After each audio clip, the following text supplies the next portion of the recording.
my fellow risers, historians, God, Chris. Oh, my voice sounds so funny. So this morning I went to Decathlon, got this sweet pair of pants, $45, some impermeable hunting pants, so they're like insulated. Yeah, they're cool. And then I walk up to these pants, and I walk like right up next to this woman. She looks at me, and I thought, maybe I was standing too close. I don't know why I didn't move, but yeah, I thought maybe I was standing too close to. She felt like I was standing too close to her, but I don't know. I mean, there's these columns. I don't know. Anyway, so I'm looking for extra large because that's what I got these pants in, and then she gets on the phone with someone and she says in English, They don't have extra large. in the thing she's looking at. We're not looking at the same thing. And so I thought, oh man, because I'm always tempted to connect with people when I hear them speaking English, right? You never know. I don't know what there is to know, but anyway. So she's looking through it, and I say in French, I can't find extra large either, because I thought I heard a little accent. So I thought she was speaking English for the other person. And so what was I saying? Right. So I said I can't find 45 either, and she looks at me, and I'm just looking, and she's looking at me. She doesn't say anything. So I say it in English. Or I say, oh, I was just saying I can't find extra large either. Not 45. Am I saying 45? Extra large. And she goes, Oh, okay. And then, what happened next? I don't remember. There must have been something. And then she asked me, what do you do? And because she kind of looked me up and down, right? Oh, yeah. Yeah, that makes sense. Oh, that makes so much sense. She was asking, like, what do I need the pants for? Oh, and that I understood that at the time, and then I guess I immediately misunderstood it when I first recounted the story. Okay, yeah, I think at this point she says, What do you do? And I guess I don't know.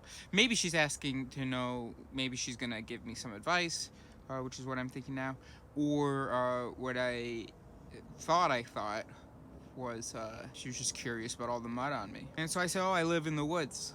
So that's why I'm covered in mud. And she says, Oh, yeah, are you on the other side over there? I go, yeah. With the two dogs? She goes, Yeah. And the girlfriend? I go, yeah. But she doesn't live there, I tell her. She has an apartment or whatever. And so I ask the woman where she's from. She says, Well, originally I'm from Chicago. I go, no, you're not from Chicago. I say, I'm from Lyle. And then there wasn't the look of jubilance that I expected. So I said, well, it's right next to Naperville. And she says, Yeah, I know, yeah. Maybe she thought it was all a scam or something. No, she didn't. But there was a lack of excitement on her part. Anyway, so she says, like, she used to go skiing in Lyle at Four Lakes. And I'm like, I know where Four Lakes is, with the apartment complexes. She goes, Yeah. Yep, cool. And so this is me walking away from the conversation. Oh, that was interesting. Historians, do they study psychology? Because isn't their job to tell us what happened in the past and why? What events led to what events? To give us explanations for our experiences and our traditions and our cultures and our history? Huh? But if you're like an economist, back before my man Kahneman, you're thinking people are reasonable. So you're thinking, oh, okay, so these are the events that would lead a reasonable person to affect this current event. But people aren't reasonable. Wars could have been started because of because of a drought. The flower colors changed, and that affected people's psyche. I don't fucking know. Are you gonna see that, or are you gonna say that because of the drought they needed the resources? And sure, they needed resources, but they wouldn't have entered into the vehemence that they did if their poppies or whatever fucking flowers, whatever plants I could be using as an example changed. It's about it's above zero, above 30 degrees. Oh, and Odd came by today. She brought a heater that someone had in their basement. Yeah, so there's like a piece missing. So we're going to order that at some point. But this morning when I woke up, when I got out of the tent, all the mud was frozen and the boys, their water bowls had frozen over. Huh? It's cold last night, right? For you guys? Or actually for nobody, because we all have covers. and God. Let me explain to you why God doesn't show himself to everyone clearly. There are so many things that we can learn from this world. Morality, we can learn how we feel about certain actions and the relationships between actions and consequences, and how those consequences affect our feelings. We can learn about technology, how to build things, right? We can learn about how to sort of master nature, how to live well with it. But here's something that it's not so easy, that you can't learn from the world. That's the value of faith. Of saying, I'm just gonna let myself believe that this thing is true and I'm gonna bring it about.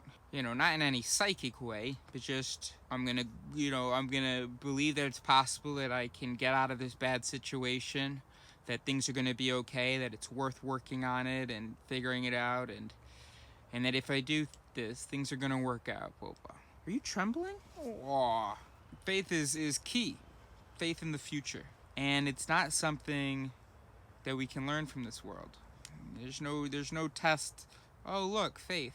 You can learn the value of being good, the value of being patient with experiences, right?